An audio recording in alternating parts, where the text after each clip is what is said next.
Pernahkah kalian bertanya-tanya, mengapa sebagian orang bekerja keras sepanjang hidup, tapi tetap kesulitan finansial, sementara yang lain seperti punya jalur cepat menuju kebebasan finansial?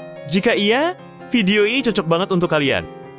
Buat kamu yang udah pernah baca Rich Dad Poor Dad, buku cash flow kuadran ini adalah kelanjutannya. Di sini, Robert Kiyosaki memperkenalkan 4 kuadran keuangan yang jadi kunci memahami kenapa sebagian orang tetap miskin meski penghasilannya besar, dan kenapa orang kaya justru makin kaya. Buku ini akan membuka matamu soal gimana caranya mengubah mindset dari cari uang ke membangun aset. Bagi yang belum pernah membaca, silahkan tonton versi ringkasan audionya di channel ini. Sebelum kita mulai, penting untuk diingat bahwa ringkasan ini adalah versi sederhana yang kami buat agar lebih mudah dicerna dan tidak menghilangkan esensi inti dari buku aslinya. Jadi, meskipun tidak sama persis dengan setiap detailnya, intinya tetap terjaga dan semoga bisa memberikan gambaran yang jelas. Jika kalian suka dengan ringkasan buku seperti ini, jangan lupa untuk subscribe channel ini dan nyalakan lonceng notifikasi agar tidak ketinggalan video-video menarik lainnya ya. Siap? Mari kita mulai perjalanan kita.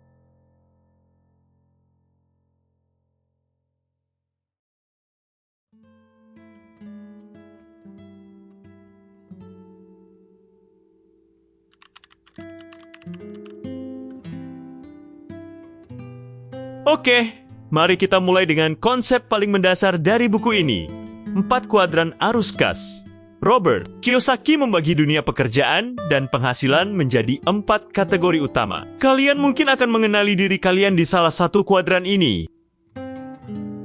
Kuadran pertama adalah E, singkatan dari employee atau karyawan. Kalian yang ada di kuadran ini menukar waktu dan tenaga kalian dengan gaji. Kalian punya keamanan pekerjaan, tapi seringkali terbatas dalam hal penghasilan dan kebebasan waktu. Contohnya siapa? Ya, bisa jadi kalian yang bekerja di kantor, guru, atau tenaga medis yang digaji bulanan. Mereka mencari keamanan dan tunjangan.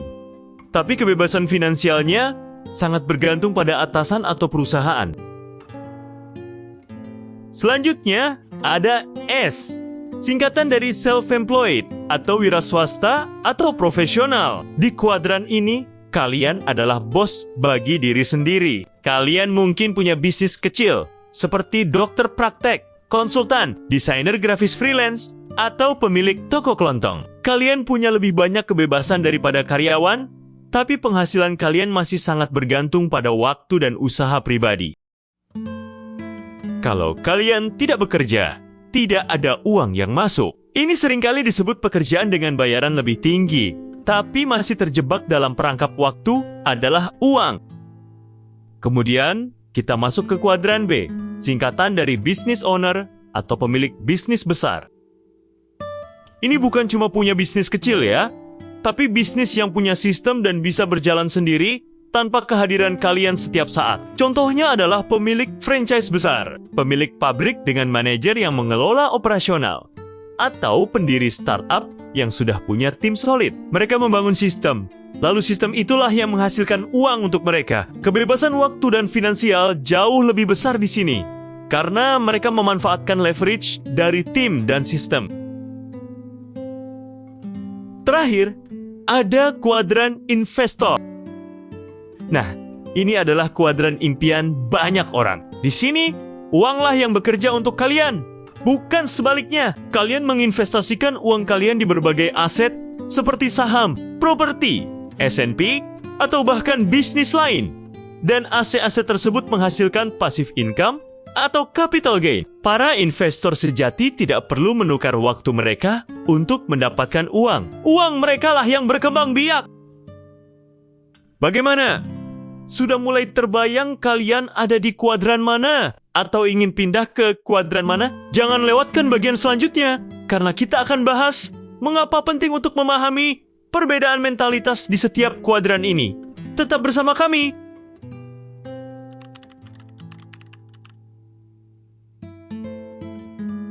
Kalian sudah tahu kan 4 kuadran arus kas? Sekarang, mari kita bahas sesuatu yang jauh lebih dalam. Mentalitas dan pola pikir yang membedakan orang-orang di setiap kuadran. Ini krusial, karena bukan hanya soal apa yang kalian lakukan, tapi bagaimana kalian berpikir tentang uang dan pekerjaan. Orang-orang di kuadran E, karyawan, cenderung mencari keamanan. Mereka menginginkan gaji yang stabil, tunjangan kesehatan, dan pensiun yang terjamin. Kata-kata favorit mereka mungkin, saya ingin pekerjaan yang aman dengan gaji yang bagus. Mereka percaya pada pendidikan formal dan karir tangga di perusahaan. Risiko adalah sesuatu yang mereka hindari. Beralih ke kuadran S, pekerja lepas atau profesional, mentalitas mereka adalah independensi. Mereka tidak suka diatur dan ingin menjadi bos bagi diri sendiri. Mereka percaya bahwa mereka adalah yang terbaik dalam apa yang mereka lakukan, dan tidak ada yang bisa melakukannya sebaik mereka. Frasa umum mereka adalah, jika kalian ingin sesuatu dilakukan dengan benar, lakukan sendiri. Mereka bersedia bekerja lebih keras daripada siapapun, tapi seringkali terjebak dalam apa yang disebut Kiyosaki sebagai jebakan penghasilan self-employed, di mana mereka menjadi budak dari bisnis mereka sendiri. Sekarang, kita ke kuadran B atau pemilik bisnis besar. Pola pikir mereka sangat berbeda. Mereka fokus pada pembangunan sistem dan leverage. Mereka tidak ingin menjadi yang terbaik dalam melakukan segala sesuatu, tapi ingin menjadi yang terbaik dalam menemukan orang-orang terbaik untuk melakukan segala sesuatu. Mereka punya visi yang besar dan mampu mendelegasikan tugas. Kata-kata kunci mereka adalah tim saya dan sistem saya. Mereka mencari kebebasan dengan menciptakan bisnis yang bisa berjalan tanpa kehadiran mereka secara terus-menerus. Dan terakhir, di kuadran keempat atau investor, mentalitasnya adalah tentang bagaimana uang bisa bekerja untuk mereka. Mereka adalah para pembangun kekayaan. Mereka tidak mencari pekerjaan atau membangun bisnis operasional. Mereka mencari peluang untuk melipat gandakan uang mereka. Mereka sangat paham tentang risiko dan imbal hasil, serta bagaimana menganalisis aset. Mereka bertanya, bagaimana saya bisa membuat uang ini menghasilkan lebih banyak uang? Fokus mereka adalah pada aliran kas pasif dan pertumbuhan modal. Bagaimana? Sudah mulai terasa perbedaannya? Memahami mentalitas ini adalah langkah pertama untuk bisa bergerak antar kuadran. Siap untuk tahu bagaimana cara pindah kuadran? Jangan lewatkan bagian selanjutnya ya.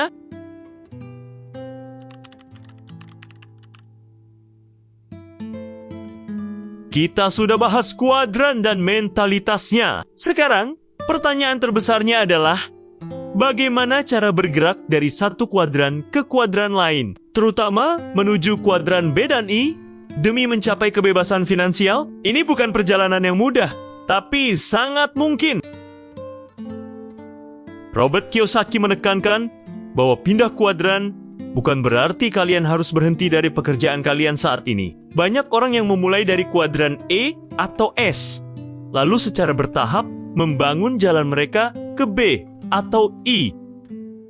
Untuk bergerak dari I ke B atau S ke B, kuncinya adalah membangun sistem. Kalian perlu mulai berpikir tentang bagaimana kalian bisa membuat bisnis kalian berjalan tanpa kalian secara langsung. Ini berarti membangun tim yang kuat, mendelegasikan tugas, menciptakan prosedur standar, dan bahkan mempertimbangkan model franchise. Ini butuh keberanian untuk mengambil risiko dan belajar kepemimpinan. Kalian harus bersedia melepaskan kendali dan mempercayai orang lain.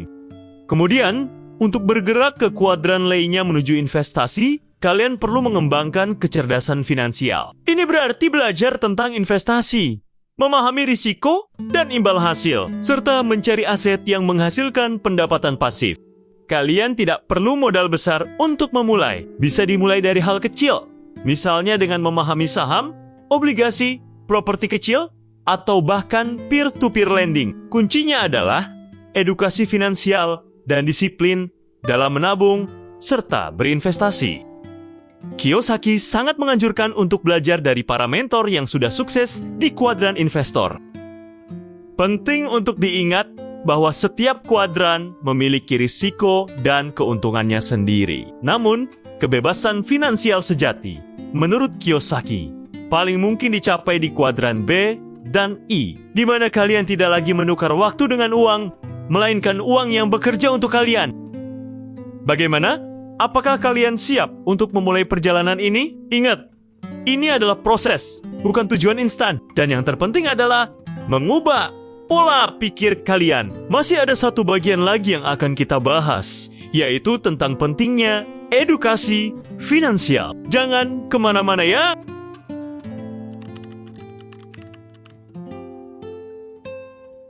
Kita sudah sampai di bagian akhir dari ringkasan buku cash flow kuadran ini. Hal terakhir yang ditekankan Robert Kiyosaki, dan ini sangat fundamental, adalah pentingnya edukasi finansial dan bagaimana menghadapi risiko.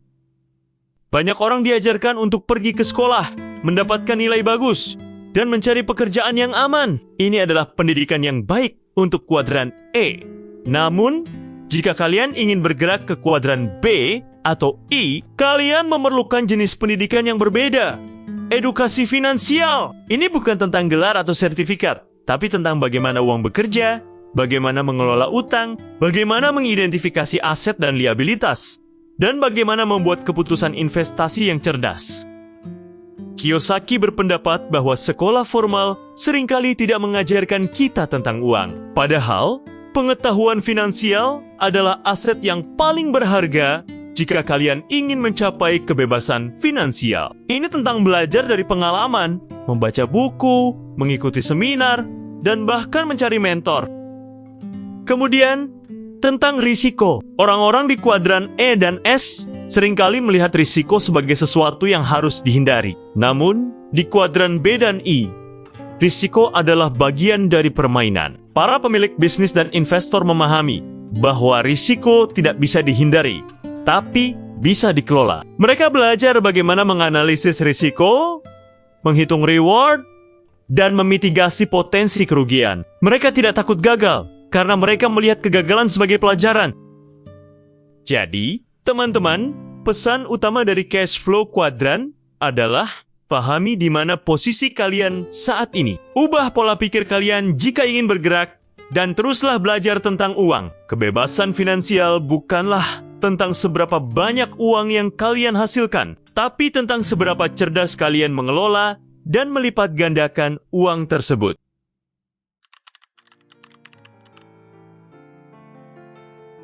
Nah, itu dia ringkasan sederhana dari buku fenomenal Cash Flow Quadrant oleh Robert Kiyosaki. Semoga video ini bisa membuka wawasan kalian dan memberikan inspirasi untuk mulai merencanakan masa depan finansial yang lebih baik. Dan perlu diingat, perjalanan menuju kebebasan finansial adalah maraton, bukan sprint. Mulailah dengan langkah kecil, terus belajar, dan jangan pernah menyerah. Jika kalian merasa ringkasan ini bermanfaat, tolong berikan like pada video ini dan bagikan ke teman-teman kalian yang mungkin juga membutuhkan informasi ini. Jangan lupa juga untuk subscribe channel ini dan tekan tombol loncengnya agar kalian tidak ketinggalan ringkasan buku inspiratif lainnya dari kami. Terima kasih sudah menonton sampai akhir. Sampai jumpa di video berikutnya. Tetap semangat dan salam sukses finansial.